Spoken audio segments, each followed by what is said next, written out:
നിങ്ങളെ ബദൽ എന്ത് എന്ന് ചോദിക്കുന്നവരോട് ഞങ്ങൾക്ക് പറയാനുള്ളത് ഇതൊക്കെ തന്നെയാണ് ഞങ്ങളുടെ ബദൽ. ഇതിലൊക്കെ കൂടിയാണ് ഈ നാടിൻ്റെ വികസനം എന്ന് പറയുന്ന വികസനം ഉറപ്പുവരുത്താൻ കഴിയുക. നാടിൻ്റെ വികസനം വരുമ്പോൾ വീടില്ലാത്ത ലക്ഷക്കണക്കിന് ആളുകൾ ഇവിടെ ഉണ്ടായാൽ അത് ശരിയായ വികസനമല്ല.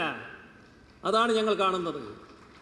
വികസനം ഉറപ്പുവരുത്തുമ്പോൾ ശരിയായ രീതിയിൽ പഠന രീതികൾക്ക് പിന്തുണ കിട്ടാത്ത കുട്ടികൾ ഇവിടെ ഉണ്ടാകുന്നത് ശരിയായ വികസനമല്ല എന്നാണ് ഞങ്ങൾ കാണുന്നത്. ഇതെല്ലാം സർക്കാർ മുൻകൈ എടുക്കുന്നെന്ന് മാത്രമേ ഉള്ളൂ. സർക്കാരിൻ്റേതായൊരു കേവലമായ സർക്കാരിൻ്റേത് മാത്രമായൊരു പദ്ധതിയല്ല ഇത്. ഈ പദ്ധതികളെല്ലാം തദ്ദേശഭരണ സ്ഥാപനങ്ങൾ മുഖേനയാണ് നടപ്പാക്കുന്നത്. എന്നാൽ തദ്ദേശഭരണ സ്ഥാപനങ്ങളുടെ മാത്രമായൊരു പദ്ധതിയുമല്ല ഇത്. ഇത് ഈ നാടിൻ്റെ പദ്ധതിയാണ്. നമ്മുടെ നല്ല നാളേക്ക് വേണ്ടിയുള്ള പദ്ധതിയാണ്. ഇന്ന് നാം ഈ മണ്ണിൽ ജീവിക്കുന്നു. നാം നാളെ ഈ നാടിനെ എന്തു ചെയ്യുന്നു എന്താണ് പ്രശ്നം. അതിനു വേണ്ടിയുള്ളതാണ് ഈ പദ്ധതി. ഇതിൽ കക്ഷി രാഷ്ട്രീയ വ്യത്യാസമോ ജാതി മതഭേദ ചിന്തയോ ഒന്നും വേണ്ടതില്ല.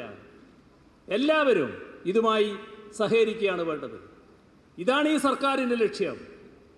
ഞങ്ങളെ ആക്രമിക്കുന്നവരുണ്ടാവും, വിമർശിക്കുന്നവരുണ്ടാവും. അവരാ വഴിക്ക് പോവുക എന്നുള്ളത് മാത്രമേ ഉള്ളൂ. അതൊന്നും ഞങ്ങളെ ബാധിക്കുന്ന കാര്യമല്ല. ഞങ്ങളെ ബാധിക്കുന്ന കാര്യം ഈ നാടിൻ്റെ പ്രശ്നങ്ങളാണ്. ഈ നാടിൻ്റെ പ്രശ്നങ്ങൾ പരിഹരിക്കുന്നതിന് ചുമതലയേറ്റവരാണ് ഞങ്ങൾ. ആത്മധൈര്യത്തോടെ ഞങ്ങൾക്ക് പറയാൻ കഴിയും, ആ ചുമതല ഞങ്ങൾ നിറവേറ്റുക തന്നെ ചെയ്യും. ഇപ്പോൾ 1 വർഷമേ ആയുള്ളൂ, ബാക്കി കാര്യങ്ങൾ പിന്നാലെ വരുന്നുണ്ട്.